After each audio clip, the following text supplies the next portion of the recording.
You ready to go to work? Yeah, go ahead. Lay it down, kid. You sit on the toilet, don't you? Use that as your meditation. Not my wife, not your wife, nor anybody listening to this podcast has eaten a shit sandwich we didn't have a hand in making. Welcome to Recovery Unfiltered. I'm Larry. I'm an alcoholic. I am Rob. I am also an alcoholic. We are not professionals. There are no letters after our names. We know very little. However, you will hear the word God and a four-letter word in the same sentence. You will also be offended. So if you are easily offended, just pass us by. This podcast is not for you. Our opinions are just that. If you don't agree with what we're saying, that's okay. We're going to love you anyways. We are not in any way affiliated with AA. So sit back, grab a beverage of your choice, and get ready. Let's go. Hello, Robert. Hey. What happened? We just got back from Webster's, and the shit sandwich came up. Webster's Dictionary? Yeah, that's about what I had. The restaurant? It's not bad. It's not as good as you remember. Did it create a shit sandwich? It's gonna create something. Just hold on. We might take a break. That's funny. But I don't eat a lot of that. Though the closest thing to fast food that I eat, I know In-N-Out's fast food. I get that, but I don't. It's not fast food. I don't classify it as that. That's the only thing. I don't mean. I haven't had anything since before cancer. I haven't had no McDonald's or. So we're talking like 5 years. But In-N-Out, I'll eat that. That's not fast food to me. Exactly. That is the best freaking hamburger you can get in a quick and in the cheapest. Oh yeah, we love In-N-Out. You know how you could? I always use them from an analogy. You know why In-N-Out Burger is successful and are cheap? Because they do one fucking thing and they do it to perfection. Yeah, well, their menu's small. To perfection. They just have a very limited menu, and this is what we do. And they do it to perfection. Yeah. So yeah, that's so we're recording on a Monday. Actually, we're recording on a Tuesday. Our schedules are kind of whacked out because of the memorial. Tuesday night or Tuesday after our meeting, and last night Nathan come walking in. Nathan's been on the sorry. Our Monday night meeting was last night, and Nathan come walking in last night, and he looks fucking amazing, dude. I can't get over that guy. Watching his transition is incredible. And transformation. That's what, that transformation is just incredible. You know, hey, and if you got to see, I mean, you didn't, because we got to go watch him grapple. You know, because me and him, he and I, came in April, so we're a month in. We're like 4 weeks into this. Right. And I did not compete. Jason. Why did you not compete? Did not plan on competing. I wanted to make sure my shoulder was ready. Touch of fear. There you go. I wanted to make sure I was in shape. I wanted to make sure all my ducks in a row. There you go. Bullshit. Anyway, It was bullshit. Anyway, but Nathan had to go.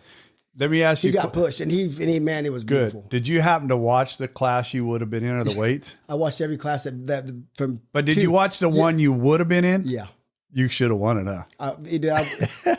I wouldn't have broke a sweat.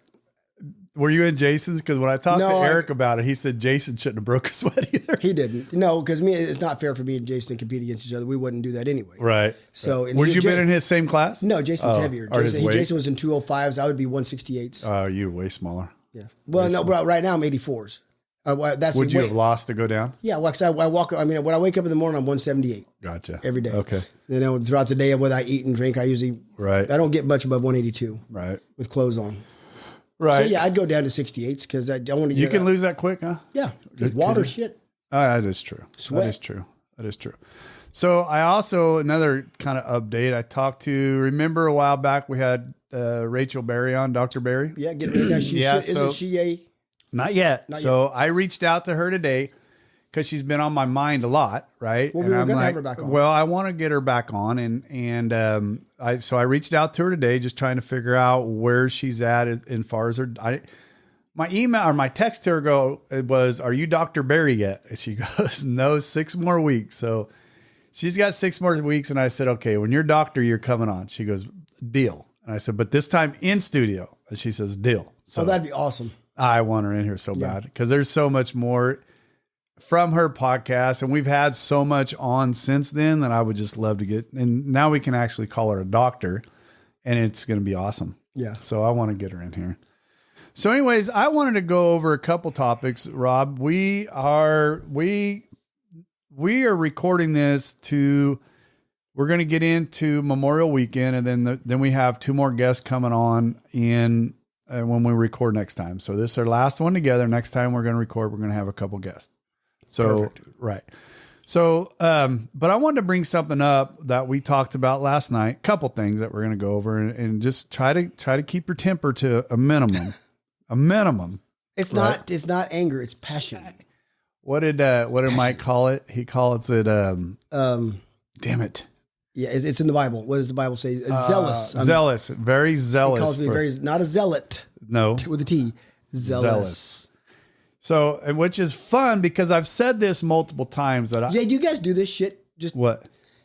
Do you guys bring this shit up just to get a rise? Just hey, watch I this. don't. I'm gonna get a rise out of Rob. Watch me. Well, say this. you know what I always do is I will every once in a while. I'll look at Doug. I go, watch this. Watch this. He was triggered, just to see how. But But the Andrew thing was good. I'm glad he was there. And that's what I kind of want to go to, right? Because when we got into that a few podcasts back, we talked about triggers and we went down that road and we kind of got into it a little bit with the same guy that he's talking about triggers. And he went out, he tried to do some experimenting again. He went out trying to see if he could survive. Himself. Right. And he realized that the alcohol was treating him the same way as it did before. And he realized there was no trigger. Right. He drank because he was alcoholic, right, and not spiritually fit. Right. So he came in. He did not find Roy Rogers' horse this time. Go fucking figure. So he came in last night, and he was there. And the top, we were basically reading through Into Action, and I think he when we were talking about the amends, he stopped, and one of the things he said was he brought up, well, how do you make, because he's obviously done this a couple times.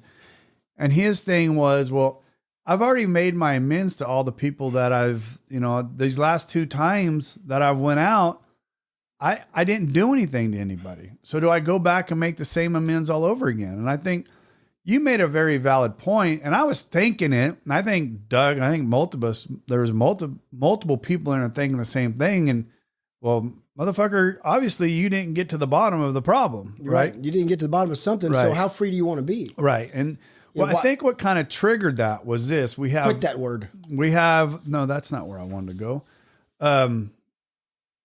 That's not where I wanted to go. This is another subject, but what that part right there is we stayed on that for quite a while. Right. Well, we went to 102 about having an alcoholic mind, because Bill brings that up twice on page 42, I believe. Right. And then page 101 talks about, you can't shield a man from drinking. You can't move away from it. It's everywhere. If a man can't handle certain situations, he still has an alcoholic mind. There's something wrong with his spiritual status, which is a fact. And we've seen that. I mean, the beautiful thing about our little test subjects in our Monday night meeting, there's people of different, you got Scott with 30 plus years, Pat with 30 plus years, me in the middle, Doug with 21, John with 21. Right. There's a lot of sobriety in that room. But then younger guys too. And look at Gabriel going out. Right. And then coming back in. Okay, Gabe, walk us through it. And it's identical to what the book describes. Same thing. Andrew, and he's disappeared again. Yeah, Andrew, walk us through it. Yeah. It's exactly what, so it just drives home how accurate our basic text is. And it goes back to another thing I've said. And one of the things that's roughest thing for me to say is, and I may have talked about it on the podcast already, and if I have, I apologize, but it's true. It's hard to hear. If it's true, don't ever apologize, because they need to hear. You no, can't hear the and truth I know, too but some people judge us by some of the words we say. I love to be judged. Shit. There was a gentleman just passed away, and he hung himself here a while back, and at Sober Living. Yes, I wasn't going to. Yes, he was in Sober Living when it happened, and he hung himself. And I was talking to one of the guys that knew him very well, and my response was, listen, this is going to be very hard for you to hear, but understand this: some of us have to die, so other of us may live. I mean, remember being told that when I was fairly new into sobriety. I'm like, well, that's a fucked up thing to say. I remember ripping it. We've talked about this because I chewed out an old timer at the Oakdale meeting. His name was he's dead now. Praise. No. Stop it, Rob. Rob it. Okay, I just backed up. I shouldn't say that. Right. Forgive me, Lord. He was a dick. He was an old dry dick. Sorry, he was. And he had the same share every time. You're going to hear about his ex-wife, the 2 ex-wives, the one that got the retirement, this half his retirement, then the second ex-wife. I don't care if the topic was love. You're going to hear about these 2 women. One got the house, one got half the retirement. That's all you're going to hear from Frank. But one time he said that there's a person whose friend died. They won't kill themselves. They. Yeah. And he said that to this newcomer. Well, some of us got to live. It's newcomer. And that's bullshit. None of us have to die. No, we don't have to. We choose to. Is it going to happen? Right. It does. It seems to. Right. But just the way he said it, well, some of us got like it's acceptable. Don't accept that bullshit. Right. It doesn't have to happen either. No, it's not. It's not for every life. It sucks, but I get what you're saying, though. But it's some of us. I mean, I know this. We were there. We were close. Yes, sir. I mean, when I see somebody else go out, not even go out and do any damage, they just go out and come right back in, and everything. They're right back where they were. They didn't lose anything, but they go out and they come back in, and seeing that broke look on their face, right? It reminds me why I'm not going to fucking do it. Right. I don't want to fucking do that again. I don't know if I can make it back again. Quite honestly, I don't have. I'm sure I got another drunk in me, but I don't have another. Recovery. No, and I say that all the time. Listen, I walk around with all these fucking tattoos on me you know why I do all this? It's insurance for me. Because if I fucking do all this, motherfucker, I ain't gonna go drink again. Because if I go to drink, I got to look down at this fucking arm, and I got to go, what the fuck? And really? You got to pay some money to get that date changed. You ain't fucking lying, and I ain't doing it. Right? Not today. Not today. Right? It's like we said this morning. The bills. What they ever put, dude, what you put.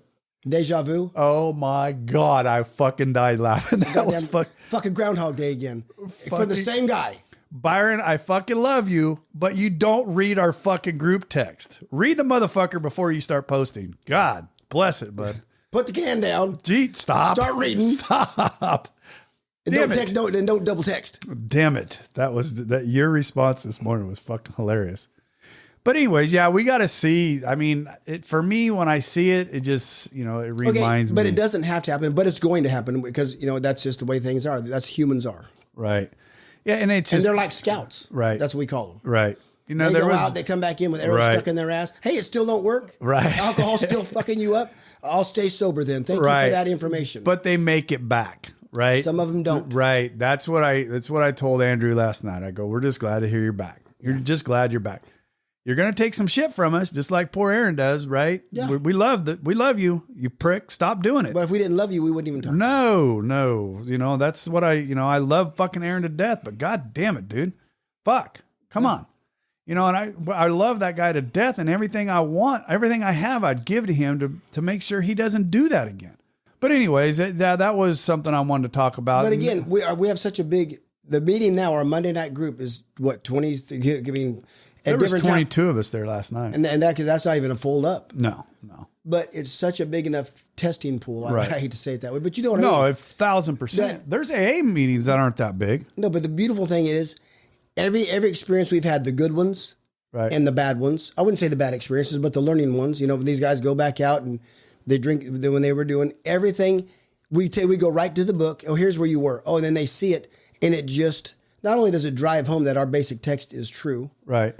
But hopefully they glean a little bit more. They gain a little bit more trust in these words. Hey, and next time they're watching someone else do it. Right. Hey, I've already learned that lesson because I trust what's in here now. Anyways, that's a little bit of something I wanted to talk about and cover last night. Like I said, we try to drop every week. So sometimes we just throw topics in, and that's basically what we're doing. And the other thing, wait a minute. I wanted to read this. This is what you were talking about. If you have been successful in solving your own domestic problems, tell the newcomers, blah, blah, blah, blah. That's not no, it's right here. Assume we are spiritually fit. We can do all Page sorts 101. of, yep. We're going 100, right at the bottom of 100. 101, yeah. Assuming we are spiritually fit, we can do all sorts of things alcoholics are not supposed to do. People have said we must not go where liquor is served. We must not have in our homes. We must shun friends who drink. We must avoid moving pictures which show drinking scenes. We must not go into bars. Our friends must hide their bottles if we go to their house. We must think mustn't think or be reminded about alcohol at all. Our experience shows that this is not necessarily so. We meet all these conditions every day. An alcoholic who cannot meet them still has an alcoholic mind. Finish the next sentence.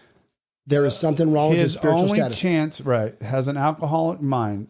There is something the matter with his spiritual status. His only chance of sobriety would be someplace like the Greenland ice cap, and even there an Eskimo might turn up with a bottle of scotch and ruin everything. Right. That's where we got into last night with Andrew. Right. We were talking about that. It's like, because that's obvious. Right. Well, I mean, we stay spiritually. Right. There's something wrong with your spiritual status. Right. And if you feel like, I mean, you haven't, because basically what he was saying last night is, I haven't had any contact with anybody. Yeah. I know resentment's the number one offender, but I really didn't hurt anybody. Right. Okay, then. But you've been walking on because of what he's been sharing with us, which we saw it coming when he brought up the trigger bullshit in the meeting. Right. That's why the look I had on my face. And then 4 weeks later, he was out. Not due to what he said he was going to, not his little trigger. He never tripped over that. He just went and drank. He left a fucking meeting of Alcoholics Anonymous, went and got a bottle. Right. There's something wrong with your spiritual status. Right. You didn't do something. You didn't clean up something. So, what does it say in the steps? If we let go absolute, right? Absolute. Yeah. The very bottom, if you let go absolute. Absolutely. Right here. At some of these we balked. We thought we could find an easier, softer way, but we could not. With all the earnestness as our command, we beg of you to be fearless and thorough from the very start. Some of us had tried to hold on to our old ideas, and the result was nil until we let go. Absolutely. Right? 100%. Now, what you read about the Greenland ice cap, staying spiritually fit. Something wrong with spiritual fitness. What page does that take you right back to? Because now, where did Bill first drive that home? Page 84, 85. We're talking about the 10th step where it says, I'm going to go back. I'm going to start on page 85 where it says, this is how we react so long as we keep in fit spiritual condition. Oh shit, how do we react? Let's find out.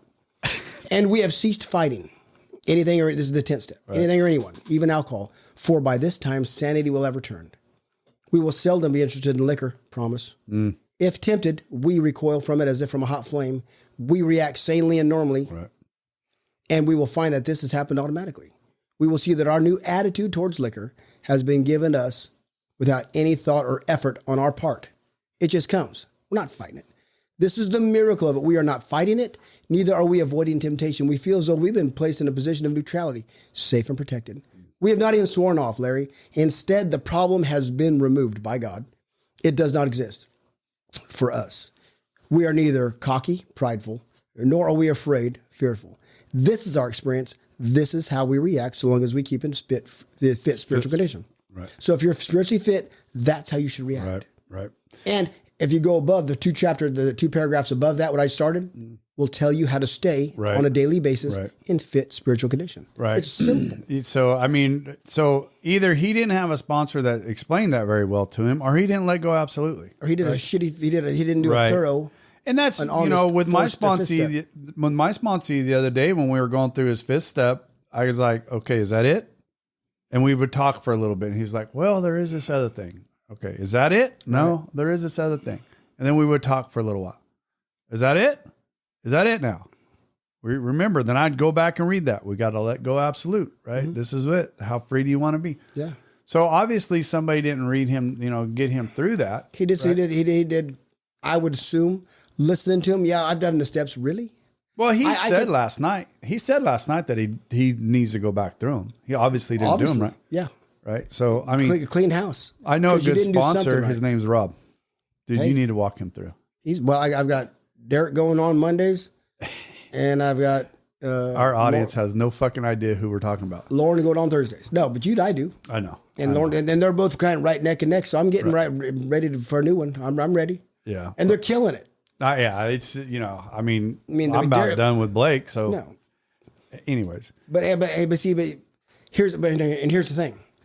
But I ain't taking another one unless God drops one in me. But again, okay. Remember, I don't even remember what the cat's name was. He'd come to our meeting once. He came in struggling. Remember his dad. I don't even remember what the guy's name was. He was at the Thursday meeting. This is maybe 2 months ago. And his dad had been in the rooms. He needs to get sober. He lives right in the apartments right by the. Mm-hmm. I remember what that guy's name was. We haven't seen him since. Remember, I know what I need to do. I need to work these. I know it. But he left that meeting without a sponsor. He left our Monday meeting without a sponsor. Right. You don't want help. Andrew, he knows he needs to work these again. There's a meeting with Scott. Last night there was 12, 13 guys that could take him through the steps. Oh, easily. Capable. Very capable. Did he ask one of them? No. So how bad do you want to be free? How free do you want to be? And how bad do you want to be free? Right. Everyone wants to be free, but are you willing to put in the fucking work? He's just not done. You're not done. Are you willing to humble yourself? Right. And say, I need help? Obviously just not done. No. Get finished. All right, here we go. We have no right to save our own skin to another person expense. Start that again. I interrupted you. Sorry. It's all right. But I should have said the page. But really emphasize, because listen to the language Bill uses. This is the first time he's going to mention this in a short. I mean, we're talking about in probably a 6-page. You know, he's going to mention it 3 times in 3 different ways because he wants to get this. Well, that's point why I'm trying to. I'm so opening emphasize this the up. words. Yeah, emphasize. I'm opening this up for you because you did an amazing job explaining this last night, and this is where it started. We have no right to save our own skin at another person's expense. Such parts of our story we tell to someone who will understand, yet be unaffected. The rule: we must be hard on ourselves, but always considerate of others. Right. Now, what does he do? This is talking about amends. Right. When we go, by the time you get to the 9th step, this is the first time your sponsor actually lets you go out into the fucking world. Right. And interact with people. Right. And some guys are prepared for that and ready to go because you've prepped them. Some guys, you've got to, hey, hold on. Right. And a lot of guys, when they get in, if you got to know your guy's personality, but for sure. When they get into the fire, what are they going to do? Right. They're going to blame. They're going to bring someone else's name involved, shit like that, and that's. And then what does Bill say on page? If you go to, if it wasn't, again, you got to cover all this before you get to go out. So Bill finds out on page 78. I'm sorry, not 78. It's 79. Usually, this is what 5 pages after what you read. Right. Usually, however, other people are involved. Oh, we just heard. Okay, go ahead. Right. Therefore, we are not to be the hasty and foolish martyr who would needlessly sacrifice others to save himself from the alcoholic pit. Oh, then turn the page. Bill's want to hit you one more fucking time before I let you go out into the world, because this is why I sparked you. Get it? Before taking drastic actions, which may implicate another person, secure their consent. If we have obtained permission, have consulted with others, asking God to help, and the drastic step indicated we must not shrink. Then, okay, now go, because I've seen, and I've heard, but I've seen personally, which I shared that one story last night. People do so much damage by going out and not being prepared for the 9th step. And it's so simple. That's why we don't say we're sorry. Right. XYZ behavior was wrong. Please forgive me. Right. What can I do to make it right? And whether or not they forgive you, you're there to clean off your side of the street the best you're. That's all you need to say. Right. Yeah. Then you just take what they've got. But so-and-so did this. And you start bringing up other people's names when the fire starts coming. Right. Don't do that. You just stand there and take it. Right. And you've got to prepare them for that, because they can do, I've seen marriages get destroyed by a faulty tell that mindset. story. Tell that story. I mean, there's no names involved because it's true. I mean, listen, this subject came up, right? This subject came up because I was asked to give an example, and because I've sponsored a lot of men. Here's the example. Thank you. Going through the 9th step. We'll just find that place in the book where it says, if sex is involved, it says, if there was affair, and the wife doesn't know about it, the big book says, do you tell her? Not necessarily so. And it talks about talking about infidelity. But what the big book says, not necessarily. We don't bring it up if she knows in a way that you've been wild in each situation. But the big book's pretty specific on it. But this is what happened: a gentleman had an affair on his wife. Right? It was a one-time deal. He didn't bring no diseases home, nothing like that. She didn't know about it. He got sober. We worked through the steps, and I told him what the big book was about. We went through the book, and what the book is clear on that. Good. He was about, and he goes, well, Rob, because I have men, who they have things like there's some things that I never could get to. My parents are dead. There are certain things that some of us have to walk with, and God will give you the strength to walk with it. Don't fucking repeat the behavior. God will give you the strength, but you have no right to hurt another human being, to get the monkey off your back. Save your soul. Yeah. So the guilt and the shame was eating this guy alive. Because he went, just had to tell his wife, because he's after 8 months. He was 8 months sober. He was 8 months sober. right? Right. But he made a decision based on guilt, fear, and shame and remorse. Right. Not on truth. Right. Not on faith. Okay. That's what he did. He was just, because his pain was so much, he had to give it to her. To give her the pain. So she tried, and he did. Basically, that's what he did. I'm going to pour this on you. I'm going to pour this poison that's in me on you. Yeah. Because he didn't believe this, and he didn't trust in God. Because I know men that are walking with some shit that makes this look like nothing. Right. And God gives them, and they are amazing men of God today. So about 6 months later, so he makes it a year, and the wife, they try to work it out, but she eventually just can't. She can't get past it. No, can't get past it. They get divorced. He had 2 beautiful little girls. Still does. I don't know if he might be drunk now. Still is. I'm sure he is. I don't know he is. I hope he's sober. I don't think he is. Pray for him. Doesn't matter. So after the divorce, and they're working out, and he was still sober at the time. He had made it, I think, like a year and 3 months. The wife said this: "I wish you hadn't told me." I mean, in a lot stronger words. She says, "We were happy. Right. You were sober. It happened. Okay." He would eventually went and got drunk. You did, but no, you wouldn't. You don't think so? No, what I just With tell you. that guilt? No. If you would have worked it the way you're supposed to work it. No. Him carrying that guilt. Don't carry it. It's not yours to carry. No, but he was carrying it. Right. But that's my point. And he made a decision based on guilt, fear, shame, remorse. If he had kept holding that he on. didn't do the right work. Correct. Because I know men walking with. Well, it's today. fine. I mean, more than that. A lot more than that. You don't need to say detail, Yeah, but God gives them the strength to do that. Because number one, the behavior, and they mean the behavior cannot repeat. Right. I've talked to guys that if they said it out loud to some people, they'd be in jail for a while. I would. Oh yeah, that's what I'm talking about. Yeah. And I would never say this story, but Diane's reply, the wife's reply. Cut that. Was saying something. Right. I wish you hadn't told me. We were happy. You didn't, because when I said it was her, these are her words. Honey, you didn't bring any diseases home to me. Gratefully, I didn't know. Sometimes ignorance is bliss. I wish you wouldn't have told me. Everything was good. Everything was good. He just couldn't let it be his own shit. He just couldn't let it be good. Right. He let the pain and the guilt wear up in him. Okay, I'm going to pour this shit on you. That's where Bill writes, we don't have the fucking right. Don't go to your mom. Man, Mom, I really want you to.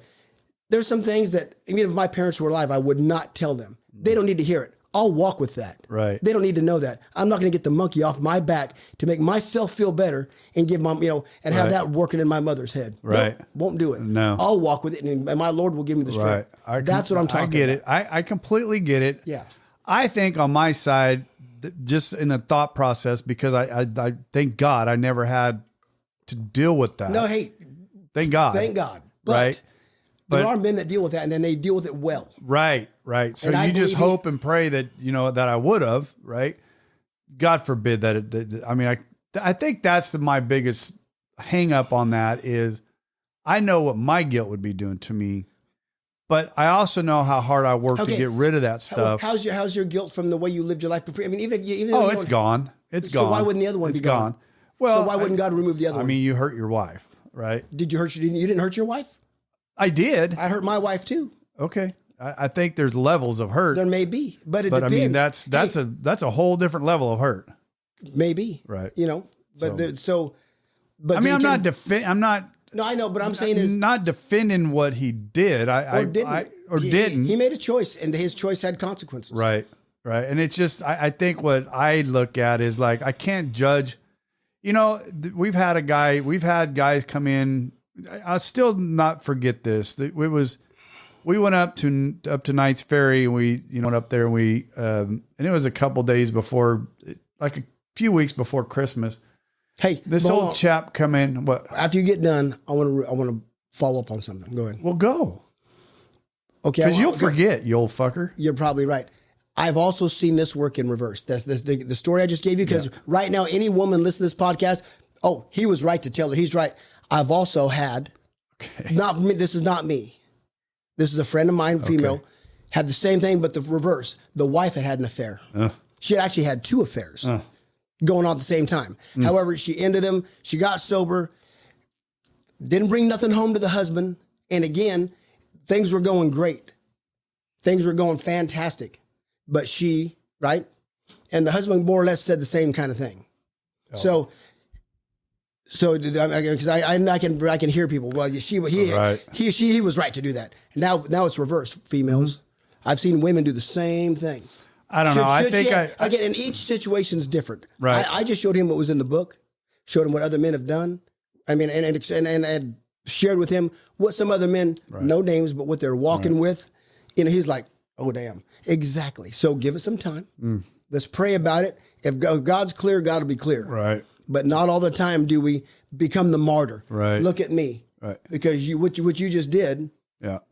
What he did was, and you're 1,000% right. He made himself feel better at the pain of somebody else. At the expense of someone else. Right. And that's now, if your motives are, because motives are everything with God, and motives 1,000%. are everything. Why are you doing what you're doing? Right. Right. Is it to ease your comfort? It's all it was. Is it to ease your conscience? Right. Is it the right thing to do then? Right. Or are you doing it for truth? Are you doing it for what's right? I mean, there are circumstances where, the utmost frankness is absolutely ready to have. And there are times when it's not. Right. Right. And that's what it talks about in number 9, right? What I was getting at is, I think about stuff like this, like Mike and Kim went through, and Jason went through, I was listening to him. Like I said, we went into Knights Ferry, and it was a little bit before Christmas, I think. And this old boy from Patterson came in there, and he had just lost his wife 3 days prior to that. Right. 3 days prior to coming in there. And it was probably like a week before Christmas. And I'm thinking to myself, God bless you. How the fuck would I handle that? Exactly the way he did. Where should he be? I pray. Into the rooms around his men. And I get it, but I'm also saying the same thing as I don't know how I'd have reacted if I'd had, once again, we don't know how we're going to react until we're put into that situation. Right. So I can't judge somebody. I don't want to. Hope that's where I would be.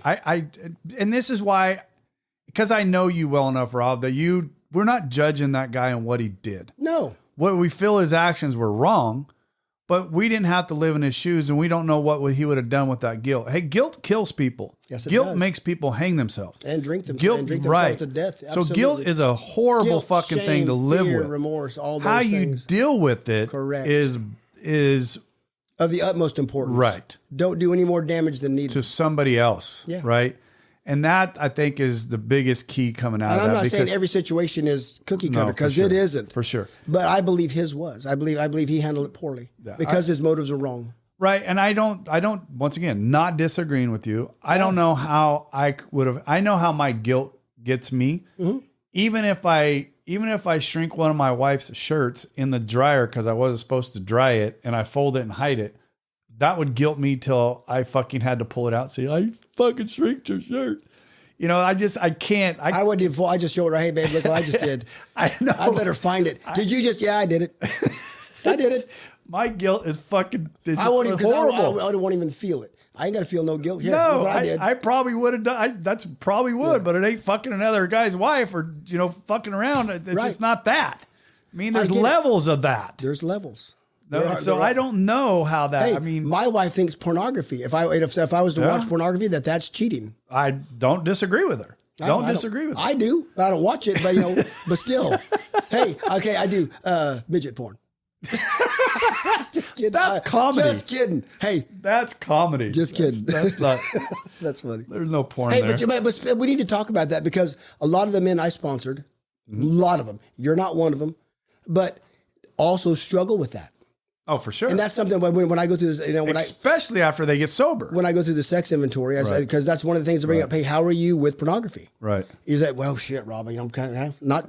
I'm working on. Okay, then that's something. Then right then it's a great time just for anybody listening. Right.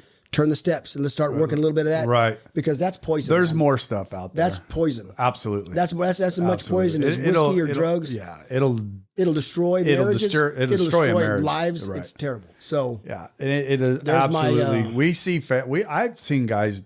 There's my public broadcast. Yeah, but I've seen guys destroy their lives. I mean, yes, I've watched it even when I was still drinking. I've just like, did you cheat on him? No. What happened? I couldn't stop looking at porn. What the fuck is wrong with you? I mean, it's an addiction. Gambling. It's crazy, man. I mean, I'm sitting here drinking my probably 100th beer and judging him for looking at porn. Yeah. The addiction's the same. Yeah. There's no difference. It's just as destructive. So is my alcohol. And God's just as big. Right. Can work. So tie him in if you can. That's just something to think about next time you sponsor someone. Right. Ask him. Right. Recovery Unfiltered podcast at gmail.com. Rob, anything else? Not that I You can done think of. yelling at me? No, I didn't yell. Did I? Did I get? No. I love getting you riled up, but I still want to do a whole series of podcasts. Would I jump from page to page? Just Hey, when you go, the way you flip from like Bill, how you got such a grasp on how Bill writes, and you remember that book so well. And I want to do a whole series of a podcast where we just literally dig into that kind of stuff and just have you record it, because I think it's very valuable, and I love when you do it. It's hard to keep up with you, but if it's recorded, people can go back and forth. Well, like the meetings, because when we're going, it's just spontaneous. Because It is. It's hard to say. Well, because in my look here, I'm just happy to be on page 77 here, which, if you want to know, for everybody, on the top of page 77 tells you what your purpose is, and it's not just me. And I'll tell you what it is. It says our real purpose, not our fake one. Our real purpose is to talk to the alcoholics, and this is the way we're supposed to live. Our real purpose is to fit ourselves to be of maximum service to God and the people about us. Got nothing to do with us. All right. And if you want to go to page 102, Here we go. See, this is what I love. we'll go to page 102, because Bill wants to drive something home to you. So he spreads it out just enough. And again, some people want to say it's inspired. I don't know what you want to say, but what does it say on page 102? Your job, this is at the bottom third, where it says your job now. Right. Your job now is to be at the place where you may be of there's a word. Here's how you know he's got the same thought. Maximum. Right. He doesn't say service, he says helpfulness. But maximum is there. So Right. you know he's touching back on. Right. Yeah. Of maximum helpfulness to others. So never hesitate to go anywhere if you can be helpful. You should not hesitate to visit the most sordid spot on earth. Listen to that. Yeah. On such an errand. Keep on the firing line of life with these motives, and God will keep you unharmed. That's a fucking promise. Right. That's a promise better than anything in the night step. Right. Listen to that. Go to any sordid spot with your motive correct. Right. Of help and service. That's not with guilt, shame, anything. fear, remorse. Help and service, and God will keep you unharmed. Absolutely. Absolutely. That's a promise. Love it. See, that's where I would love to do like a whole series of you grabbing just like you're already digging at something else over there. Well, because every page, every margin has a number, a page number, so you can go back and see how these things tie in, because it's important. When Bill repeats something, or anybody, when the Bible repeats it, it's for effect.